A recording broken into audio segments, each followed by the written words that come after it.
Welcome to Crafts and Minis. This is week 6 of the hashtag Hobby Streak Challenge. Now, I just want to make a little clarification real quick about the hashtag Hobby Streak. I know that I post like all these painted miniatures I do, and I try to do a little bit of painting each day, but the Hobby Streak could be more than just painting.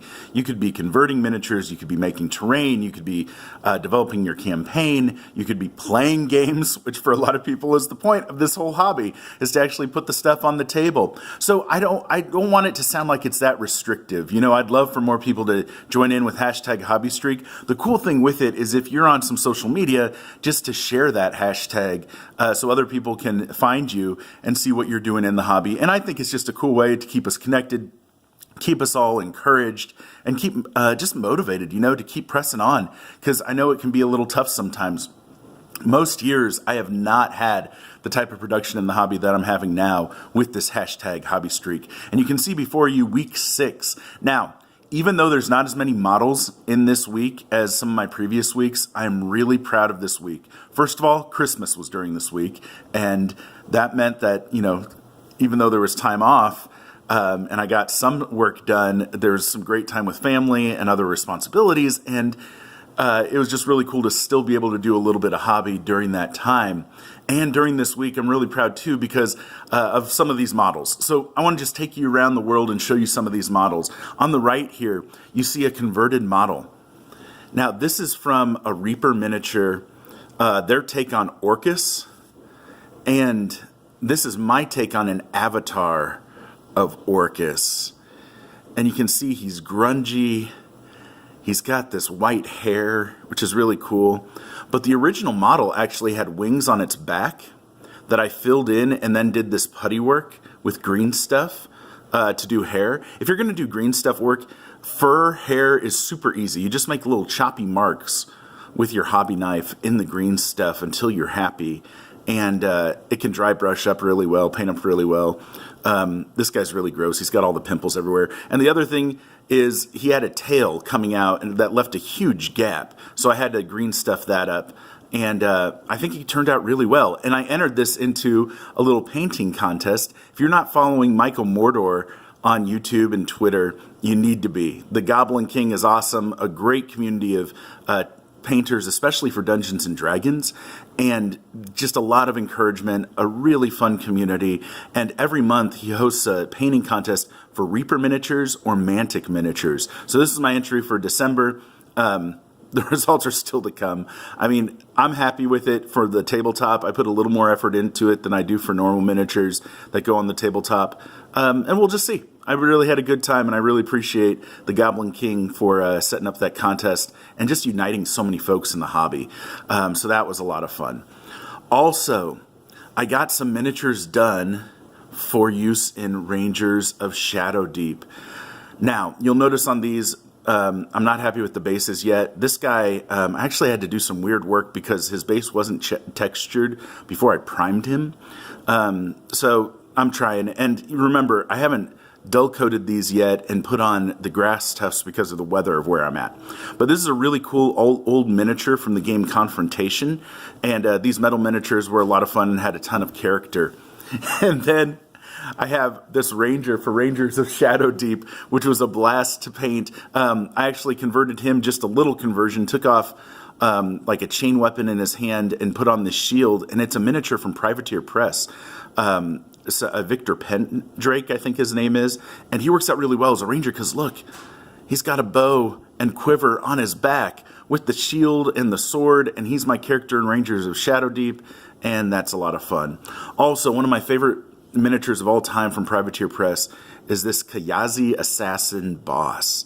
And normally, like, his stock paint job is red and black. So I wanted to go a totally different direction with these natural colors and see what he would look like that way. And he was a little intimidating to, you know, get started because he has all this detail work, which some of it got obscured by some of my techniques. But I'm really pleased with the overall look of him, and he's got that awesome bald head, which is just great and characterful on a miniature. I think he has a mustache too. Yeah, he has a mustache, bald head. He looks like my dad, which is awesome. Then I wanted to show you this miniature. This was a Reaper troll, ice troll, that just has some hand swaps with Games Workshop Ogre Kingdom hands. So there, and then put the knife on its back, the big cleaver. And then this was supposed to be a left hand, not a right hand.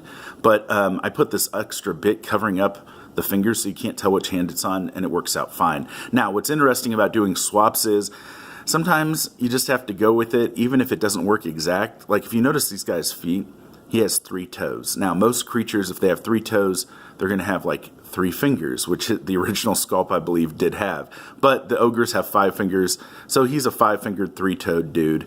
But he looks really cool. I actually, I'll show you, I did a bugbear in this similar style, and I have some other miniatures that have a single weapon in one hand and then like this iron fist type thing in the other. And I wanted to have like a set of miniatures for a pit fighter scenario, right? Where they could fight in an arena, and these were kind of the bad guys that all had similar type of weaponry, one weapon and then an iron fist in the other.